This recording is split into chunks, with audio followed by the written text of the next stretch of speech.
The idea of war. War, why society prepares you to lose, and how to win. Warning.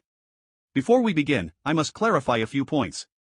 I do not idealize or romanticize these ideas, they are difficult to accept, and my propositions are based on observation rather than hard data. However, this shift in perspective allows us to better prepare for difficult situations. Furthermore, these ideas are not intended to discriminate against any individual or group. Redefine and resignify. Take a moment to consider, what do you actually know about war? You may have heard the standard definition, a state of usually open and declared armed hostile conflict between states or nations. I believe it is much more than that. War is an abstract force that is not limited to nations or groups, it extends to the individual. It is a concept so meaningful that we can use it to decode certain aspects of our daily reality. Let us find a broader definition of war and explore the benefits of doing so. This is war. War is not what we think it is. It is not merely a conflict, but an agreement to resolve a dispute through a demonstration of superiority. Superiority is a broad term, yet it is the only accurate one. When we observe how battles are won, we must ask, superiority in what? The answer is, in whatever is necessary to win. For example, the Zulus defeated superior weaponry using superior tactics and knowledge of the terrain. The Greeks dominated battles against superior numbers through disciplined culture. The Cold War was history's greatest demonstration of psychological and technological superiority. From ancient times to the present, superiority is the only language war speaks. In short, war is the universal agreement to resolve a conflict by demonstrating superiority. To be clear, if a party wins a war through superiority in one area, it does not mean they are superior as human beings. It simply means they achieved victory. A nation with a larger army is not a superior nation, it simply possesses a superior numerical force. War conditions. War has only two possible outcomes, submission or extermination. Submission means forcing the enemy to surrender their will. Extermination means completely eliminating the enemy's presence.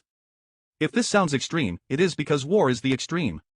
Some wars last decades because as long as the will to fight remains, the war is active. We must also realize that war demands the lives of those who participate. If you are unwilling to give your life to the war will claim it regardless. It may seem absurd to define war as an agreement when only one side needs to declare it. Yet, it remains an agreement because the party that refuses to fight automatically accepts the terms of submission or extermination.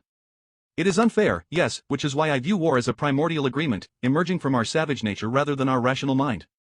War is not cool. You might be tempted to think, perhaps war is a viable solution to my problems.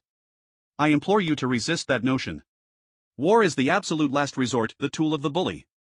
It represents a catastrophic failure of diplomacy and a betrayal of our shared humanity.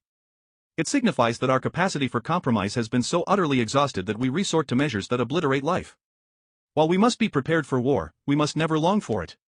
Consider the dynamic between a young martial arts student and their master. The novice, eager for battle, seeks to validate their worth through combat. The master, possessing profound self-discipline, knows the true cost of violence.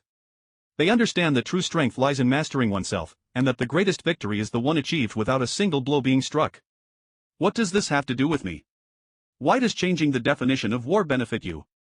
War often feels distant, which is why it catches us unprepared. Whether it is a national event or a personal crisis, you can never be certain that war will not knock on your door.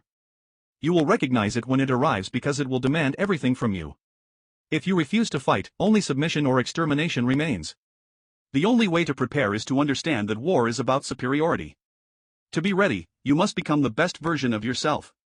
Those who live in a state of preparation are called warriors, and they exemplify the peak of human potential. If this still feels like news bullshit, consider these real-life examples. The job interview, this is a tame war.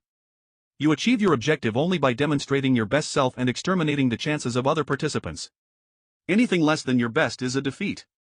The personal battle, e.g., cancer, this is a high-stakes war.